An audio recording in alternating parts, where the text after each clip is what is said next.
Okay, so far I've explained portfolios and indices.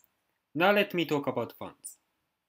Suppose you are an investor with only £1,000, and obviously £1,000 is not a very large amount for investment purpose. Suppose also you don't have much time to manage your portfolio even if you buy some assets. How can such an investor achieve diversification of their investment portfolios? Here comes a role of funds.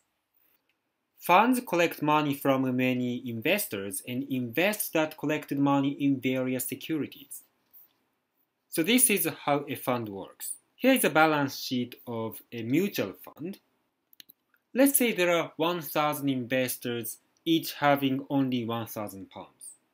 Again, £1,000 is not a very large amount, so an individual investor cannot do much with merely £1,000. But a fund can collect money from these investors, and because there are 1,000 investors, each with £1,000, there is £1 million in total. Okay?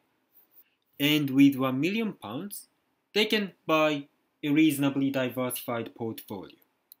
So let's say this mutual fund purchases shares of companies X, Y, and Z, £200,000, £200,000, and £50,000. And let's say this mutual fund also purchases bonds issued by some government agency A worth £400,000 and some bonds issued by some government B worth £100,000 and some bonds issued by company C which is worth £50,000. So the total is £1 million. If you are one of these 1,000 investors, basically you are owning 1/100th of this fund. So 1/100th of these assets are yours. Okay? So in this sense, buying a fund is pretty much like buying shares of a company that holds various assets. Because if you buy a fund, basically you are buying shares of the basket of these assets. Depending on what kind of assets are included in this basket of assets, there are several types of mutual funds: money market funds, bond funds, stock funds, and so on. Money market funds are a fund that invests in very short-term and very safe assets. In other words, very money-like assets. Now I said buying a fund is pretty much like buying shares of some company that owns several different kinds of assets. But in most cases, technically, a mutual fund is not actually a company, because usually one company sells lots of different kinds of funds. Here is the list of top mutual fund sellers in the United States: Vanguard, Fidelity, American Funds, BlackRock, PIMCO, Franklin Templeton, JP Morgan Chase, and so on. It is as of October 2011, so it's not very updated, but they are among the largest. Again, each of these companies sells lots of different kinds of mutual funds, equity funds, bond funds, and money market funds, so investors can buy whatever basket of assets they like. Now, there are active funds and passive funds. Active funds are funds for which fund managers make lots of analysis and efforts to decide on what asset to buy and what asset to sell and when. So they are costly because as an investor, you must reward these fund managers. And the fund performance really depends on the ability and luck of the fund managers. It's really difficult for fund managers to continuously beat the market. Not everyone is like Warren Buffett. So for this reason, passive funds are also very popular among investors. For passive funds, they try to make the composition of the fund as close to some stock index as possible. Stock index like S&P 500 or FTSE 100. So the performance of the fund or the value of the fund moves pretty much like that index the fund is following. Now, there are open-end funds and closed-end funds. Buying a closed-end fund is very much like buying shares of a company.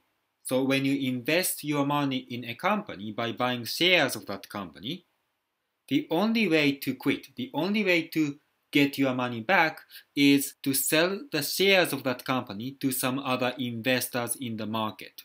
You cannot ask the company to give your money back, besides the occasional payment of dividends. Okay? You have to sell the shares of that company to some other investors in the market, and that's the only way to get your money back if you want to. Similarly, if you buy a closed-end fund, the fund manager uses that money to purchase some assets. Now later, suppose you want to withdraw your money. Suppose you want to get your money back. You cannot ask the fund manager or the fund seller to give your money back. You have to find some other investors who buy the shares of the funds you own from you. Okay? If you buy a closed-end fund and later want to get your money back, you sell the fund to some other investors. You have to sell the shares of the fund you own to some other investors. Open-end funds are different. If you buy an open-end fund, by the way, if I say buy a fund and buy shares of a fund, they mean the same. Similarly, if I say buy Microsoft and buy shares or stocks of Microsoft, I mean the same. Okay? So suppose you buy an open-end fund. So you go to a fund seller company, pay some money, and get some shares of an open-end fund. The fund manager uses your money to purchase some assets. Okay? Now later, if you want to buy more of the fund, you can go to the same company and pay additional money to get additional shares of the fund because it's open-end. And the fund manager again uses that additional money to purchase some additional assets. Now, later, if you want to withdraw your money, if you want to get your money back, again you go to the same company and withdraw your money. At the same time, the fund manager sells some of the assets that the fund owns to get some cash, to pay cash back to you. In summary, closed-end funds are like shares of a company in a sense. Once the fund selling company sells closed-end funds to investors, afterwards, buying and selling of a closed-end fund is done among investors in the market. So you can do buying and selling of a closed-end fund as frequently as you want to. You can do it many times in one day. Buying and selling open-end funds in contrast resembles depositing and withdrawing your money. So it's between you and the fund selling company. It's not in the market. Okay? Let us try visiting websites of some fund selling companies. This is the website of Fidelity. And let's go to mutual funds. And there are various types of mutual funds: domestic stock funds, international stock funds, bond funds, money market funds, index funds, and so on. So let's go to money market fund. And there are a variety of money market funds that Fidelity is selling. So let me choose the first one, Fidelity Government Money Market Fund. And you can get a lot of information about this particular fund. For example, if you click on composition, you can see the composition of this fund. So nearly 1% of the money, for example, goes to US Treasury bills. Another 1% goes to US Treasury coupon bonds. 27% and 20% of the money of the fund is invested in agency fixed rate or floating rate securities. They are not government bonds, but bonds issued by some government-related agencies. More than half of the fund's money goes to repurchase agreements or repos, which is basically a very short-term, very safe lending to financial institutions. Okay? I hope I'll be able to cover repos in a future class. You can also see the maturity distribution information. Bonds are not all the same. Some bonds mature in 1 month, others mature in 1 month and a half. So this gives you the distribution information.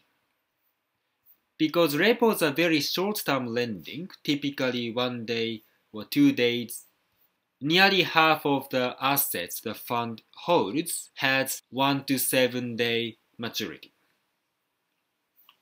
Okay? This is a money market fund sold by Fidelity. Let us also visit the website of BlackRock. And again, there are many types of mutual funds.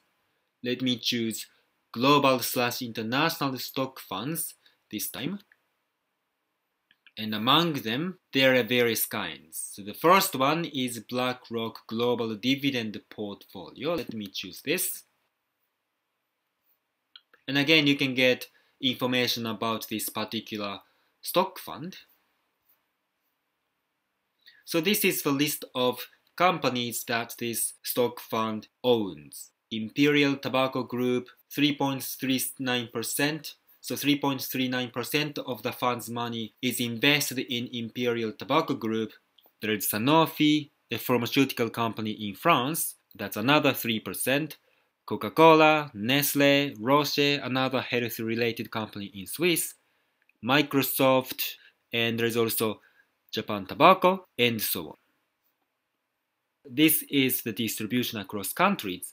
37.3% of the fund's money is invested in US stocks, another 18% in UK stocks, 11% in Swiss, 7% in France, Sweden, and Canada, Japan, Singapore, and so on. Okay? So these companies provide you with information that helps you to think what fund suits you. Okay? What fund suits your purpose and preference.